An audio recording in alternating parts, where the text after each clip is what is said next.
In this video, we're finally going to drive the Land Cruiser. Before we can do that, we have to make sure that the truck runs, steers, and stops.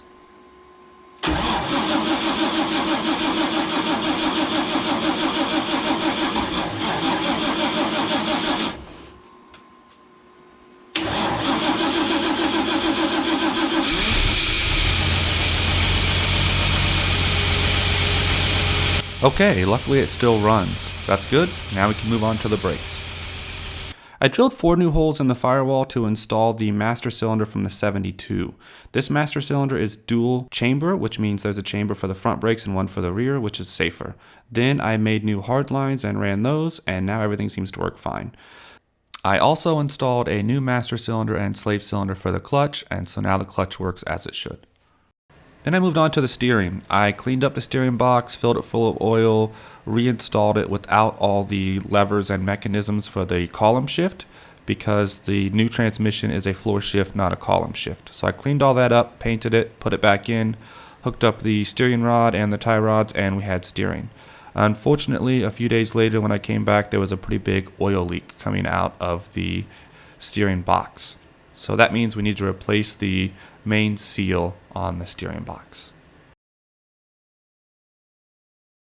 Now, removing the steering arm to get access to that seal was not an easy task. The bolt came off just fine, that's not a problem, but the actual arm would not come off of the shaft. I tried and tried, and eventually, after multiple times of heating it up and hitting it with the hammer, I was finally able to get it to come loose. Once it came loose, the old seal came out no problem, and the new seal went back in very easily. Then I reinstalled the steering arm, making sure that it was back on the same teeth that it came off of. I had marked this before I removed it. Then I reinstalled the nut and topped it back off with fresh oil, and that seemed to fix it. It hasn't leaked since, so that's good. Then I installed the accelerator pedal off of the 72. The 72 uses a throttle cable, and the 67 used a very complicated throttle linkage. The throttle linkage would not work with the new fuel injection that I installed, but the throttle cable worked perfectly. After that, I reinstalled the front grille as well as the front fenders, and then we were ready to go for a drive.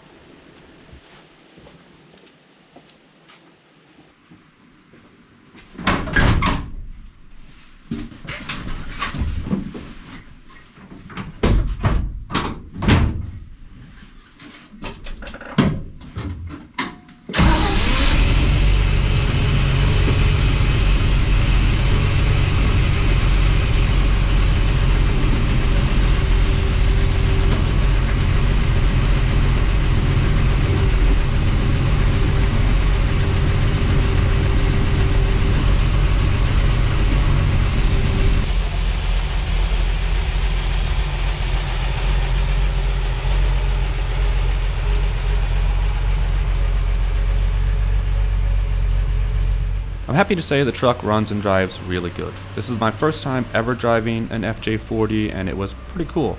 The engine with the fuel injection and the rebuilt engine, it just runs perfect. It idles perfect, has good power. I knew there wouldn't be an issue there, but I was happy to see that it also shifted through all the gears really well. There was no grinding, no funny noises, the brakes worked well. So overall, it was a really good first drive. Now there is obviously still a lot to do to this truck. Now that it runs and drives, it's time to start moving on to the cosmetic side of things. I'm going to be doing a lot of work on the inside of the truck. I'm going to be doing some painting on the outside of the truck. I have an air conditioning kit that I plan on installing on it. So there's still a lot to come on this project. So stay tuned for that, guys. If you haven't already, go ahead and hit that subscribe button. It really helps out the channel, and I will see you on the next one. Thanks. Bye.